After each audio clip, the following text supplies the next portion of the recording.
In the heart of Houston, Texas, during the early 1970s, a quiet, unassuming man earned the trust of his neighbors with a friendly smile and free candy.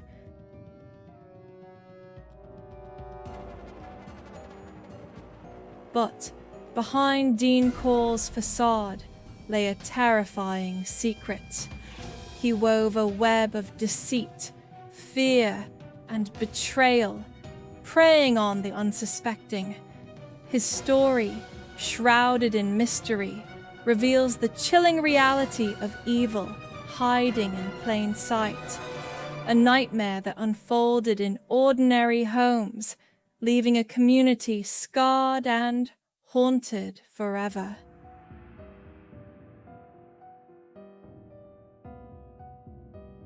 Dean Corll, infamously dubbed the Candyman, perpetrated a harrowing series of crimes that cast a long shadow over Houston, Texas, during the early 1970s.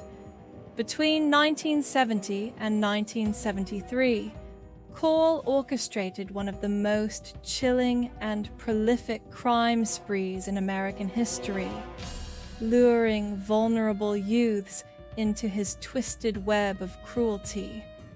His reign of terror, characterized by betrayal and unspeakable acts, claimed the lives of at least 28 teenage boys and young men.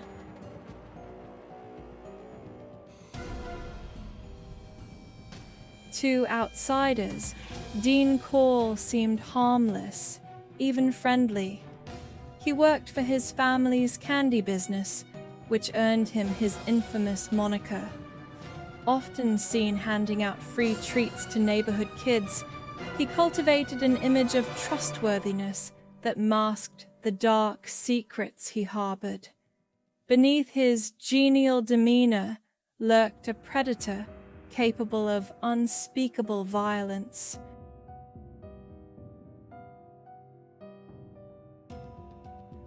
Corll's modus operandi was insidiously cunning.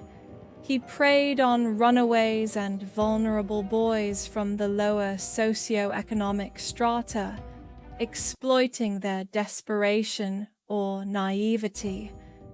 With the help of two teenage accomplices, David Brooks and Elmer Wayne Henley, Corll lured victims to his home with promises of parties, alcohol, or drugs. Once there, he employed horrifying methods of subjugation and cruelty, rendering them powerless to resist.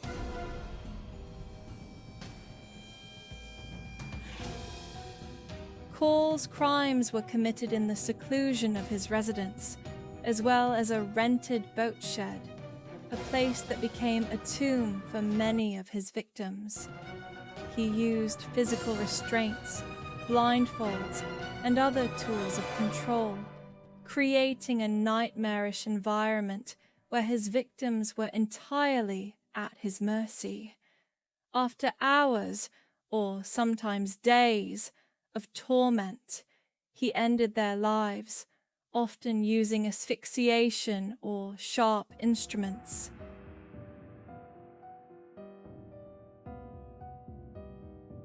The boys Corll targeted fit a tragic pattern. Many came from troubled homes or lived transient lives, making them less likely to be missed immediately. Corll specifically sought out individuals whose disappearances would attract minimal attention from law enforcement or the media. His accomplices, themselves young and impressionable, played pivotal roles in identifying and luring potential victims, ensuring Corll's twisted desires were fulfilled.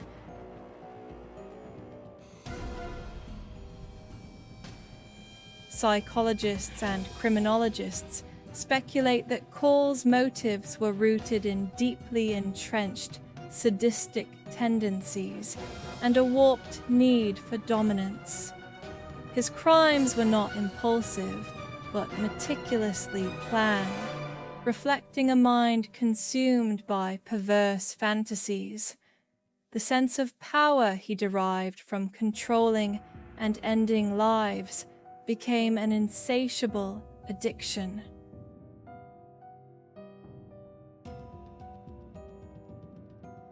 Corll's atrocities unfolded primarily in Houston, Texas, with a particular concentration in the city's Heights neighborhood.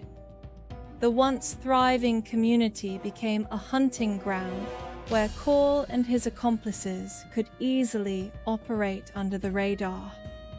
His rented boat shed, a seemingly innocuous location, concealed the horrifying truth, serving as both a site of torment and a burial ground.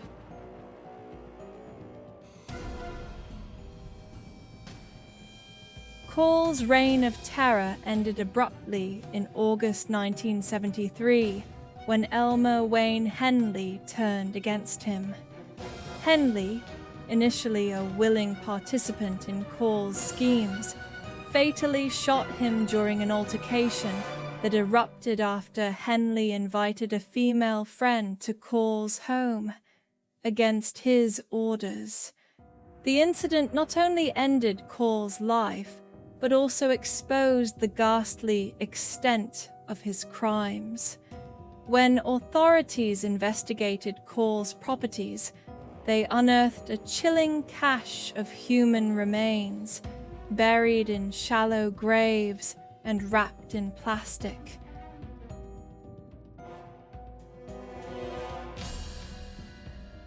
Dean Corll's legacy as the Candyman endures not only for the sheer scale of his crimes, but for the way he embodied the ultimate betrayal of trust. His crimes were a sinister reminder that the most monstrous individuals often hide behind the most benign facades. The chilling realization that such evil could fester in plain sight remains a haunting thought for communities everywhere.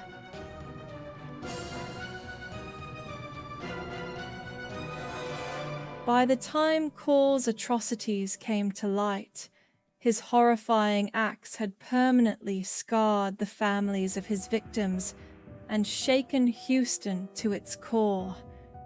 The story of Dean Corll is one of darkness hidden in plain sight, a macabre chapter in criminal history that underscores the dangers of misplaced trust and the depths of human depravity.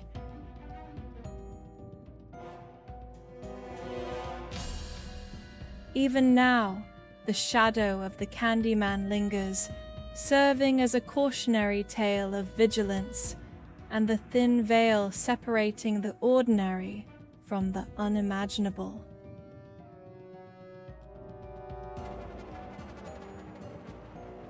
Like and subscribe if you like me to narrate more about true crime, mystery, and sci-fi stories.